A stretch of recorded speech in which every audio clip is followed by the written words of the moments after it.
حدیث مبارک کې راځي نبی علیه الصلاة والسلام فرمایي و یو سیړی راوړلی شو او اسمان ته ولګولی شو. یو سیړی راوړلی شوه او اسمان ته ولګولی شوه او دا سیړۍ چې وه وایي دا د زمرودو او د زبرجدو نه جوړه وه. اوس کوم براق چې دی هغه په هغې ګټه پورې تړلی شوی دی. یو سیړی راوړلی شو داسې اسمان ته ولګولی شو دا د زمرودو او د زبرجدو جوړه ده. جبري علیه السلام ورسره ملګری دی وایي د الله پاکه پیغمبره زه چې ځو اسمانونو ته په لکاو په کروړاو په زرګاو فرشتې ورسره هم روان دي. یوازې نبي علیه السلام او جبري علیه السلام نه دی. دا به موږ دا ووایو چې دا یو لیفټ و. دا سیړی د دې زمانې به موږ څه وایو دا یو لیفټ دی. نو د زبرجد او د زمرودو سیړی او نبي علیه السلام په اسمان ته روان شو. حدیث مبارک کې راځي وایي کله چې نبی علیه السلام فرمایي وایي موږ اول اسمان ته ورسېدو که نه نو جبري علیه السلام د اسمان هغې دروازې ته کړس ورکړو. چې کړس ورکړو وایي د برې نه ورته اواز وشو چې څوک یې وایي جبریل یم او محمد مصطفی صلی الله علیه وسلم را سره ملګری دی. بره د اسمان د دروازو چې کومه فرشته ده هغه ورته وایي ولې ده ته دعوت ورکړی شوی راغوښتی شوی دی چې تا د ځان سره را روان کړی دی. جبري علیه السلام ورته وفرمایل وی او دی الله بللی دی. دروازه ورته کولاو شوه. نبی علیه السلام فرمایي وایي چې کله اول اسمان ته وختم آدم علیه السلام ناست دی په اول اسمان کې.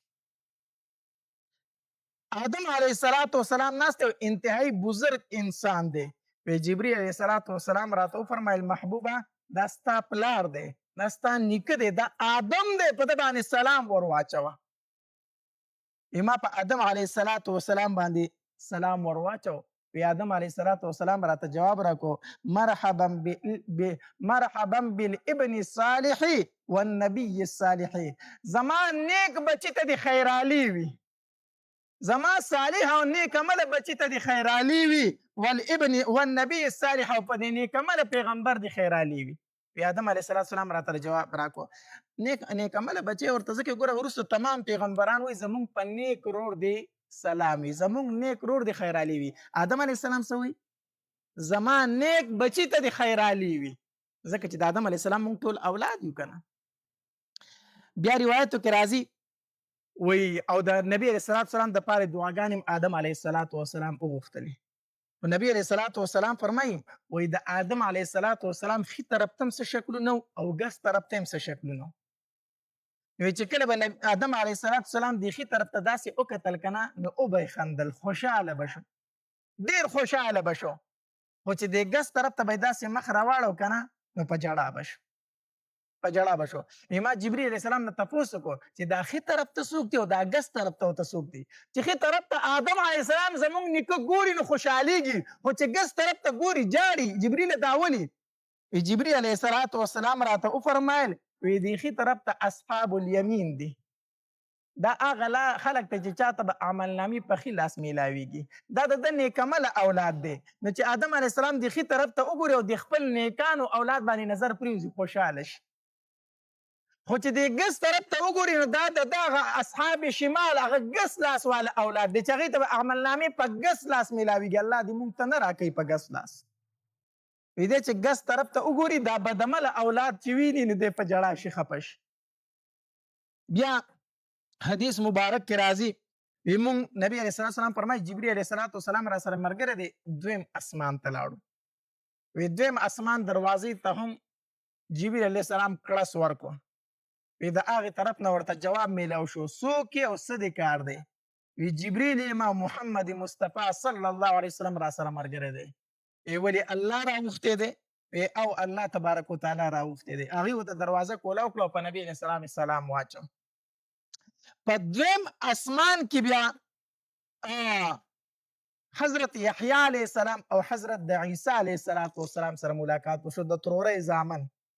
یحیی علیه السلام او د عیسی علیه السلام سره ملاقات وشو. جبري علیه السلام ته وفرمایل په دوی باندې سلام ور واچوه. نبی علیه السلام په سلام ور واچو. هغې ورته جواب ورکړو وی مرحبا بالاخ الصالح وبالنبي الصالح.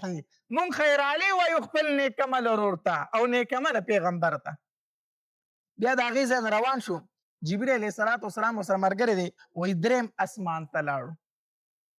هغه طریقه وه چې کله جبرئیل علیه السلام اسمان دروازې ته کړس ورکړو تپوس وشو څوک یې وي جبرئیل امین یم څوک در سره دی محمد مصطفی صلی الله علیه وسلم را سره دی وی دروازه کولاو شو دریم اسمان ته وختو وی دریم اسمان کې یو انتهایی خوششکل ښایسته انسان ناست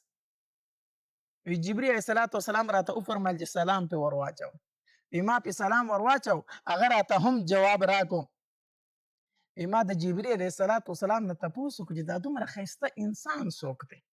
ما ته ویل چې دا یوسف علیه السلام دی دا ستا ورور یوسف علیه السلام دی نبی علیه السلام فرمایي وی ما ولیدو په دریم اسمان کې وی الله تبارک وتعالی د دنیا نیم حسن یوسف علیه السلام ته ورکړی دی د دنیا کې چې دا څومره حسن په انسانانو کې موجود دی که نه دا هغه نیم حسن دی او د دې هغه نیم حسن الله تبارک وتعالی چاته ورکړی دی یوسف علیه السلام ته خو متکلم خو د ځان صفت نه کوي که نه یو سړی بل سړي ته ویل چې ته ډېر ښایسته یې ډېر ښکلی یې نو که دی په خپل هم ډېر ښکلی خو د ځان صفت خو نه کوي که نه چې هلکه زه هم ښکلی یم د خپل صفت خو ځان دا یوسف علیه السلام ته الله د دنیا نیم حسن ورکړی دی خو دا ټول حسن نبی علیه السلام ته ورکړی شوی د دنیا ټول حسن چا ته ورکړی شوی دی نبی علیه السلام ته ورکړی شوی دی هغه یو صحابي وایي که نه وایي زه نبی علیه السلام ته مخامخ داسې ناست وم او څوارلسمې سپوږمۍ راختلې وه وی ما به د نبی علیه السلام مخ مبارک ته کتل بیا مې سپوږمۍ ته کتل په دې زړه کې فیصله کومه چې یاره دا سپوږمۍ ښایسته ده که دا نبی علیه السلام ښایسته دی اوس دا فیصله مې ځان په زړه کې رخ کړې ده کله نبی علیه السلام ته ګورم کله سپوږمۍ ته ګورم په اخر کې مې دا فیصله وکړه چې زما محبوب د سپوږمۍ نه ښکلی دی ځکه د سپوږمۍ په مخ کې تور تور داغونه شته دی او زما د محبوب په مخ کې داغ نشته دی زما محبوب د سپوږمۍ نه هم ښکلی دی نو به هر حال یوسف علیه السلام ته الله د دنیا نیم حسن ورکړی دی خو د هغې نه زیات حسن چا ته ورکړی شوی دی نبی علیه السلام ته یوسف علیه السلام به چې چا ولیدو عاشقان پې شو څه پې شو عاشقان پې شو خو ایمان یې را نه وړو صرف خپلې ګوتې کټ کړي خو ایمان یې را او د نبی علیه السلام په چهره مبارکه چې د چا نظر پرېوتی دی هغه خپل دین بدل کړی دی هغه خپل زړه غوڅ کړی دی هغه خپل زندگی بدل کړې ده دا د نبی السلام د مخ مبارک اثر و نو په دریم اسمان کې ملاقات د چا سره وشو د یوسف علیه السلام سره په څلورم اسمان کې ملاقات وشو د حضرت ادریس علیه السلام سره او بیا مې په پنځم اسمان کې ملاقات وشو د هارون علیه السلام سره او په شپږم اسمان کې ملاقات وشو د موسی علیه السلام سره او وی په اووم اسمان کې ملاقات وشو د ابراهیم علیه السلام سره اووم اسمان ته چې لاړم داسې بیت المعمور سره یو سړی ناست یو ډډه ورته والې ده ما د جبرئیل علیه السلام نه تپوس وکړو چې دا څوک دی وی چې دا ابراهیم علیه السلام ستا نیکه دی نو ابراهیم علیه السلام ته نبی علیه السلام سلام واچو نبی علیه السلام په سلام واچو نو ابراهیم علیه السلام ورله جواب ورکړو مرحبا بالابن الصالح والنبي الصالح زما په نیکمله بچی دی خیرالي وي ستړي مشي د خپل نیکمله بچی ته هم ګوره آدم علیه السلام ورته وي زما نیکمله بچی او ابراهیم علیه السلام ورته څه وي زما نیکمله بچی نورو پیغمبرانو ورته څه وي زمونږ نیکمله رور دا ولې دا خبره حقیقت ته چې موږ ټول اولاد د چایو د آدم علیه السلام د تمام انسانانو نیکه دی پلار دی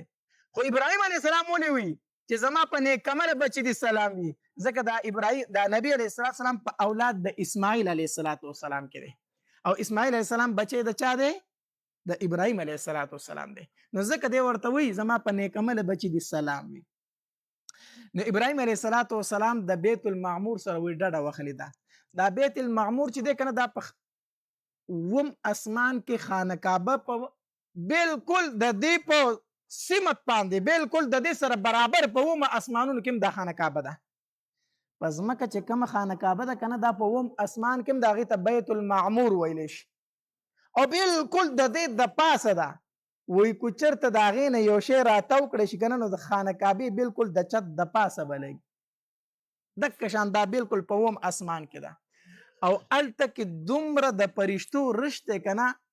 دومره رشته وی او یا زره پرشتي روزانه ځي او د هغې نه طواف کوي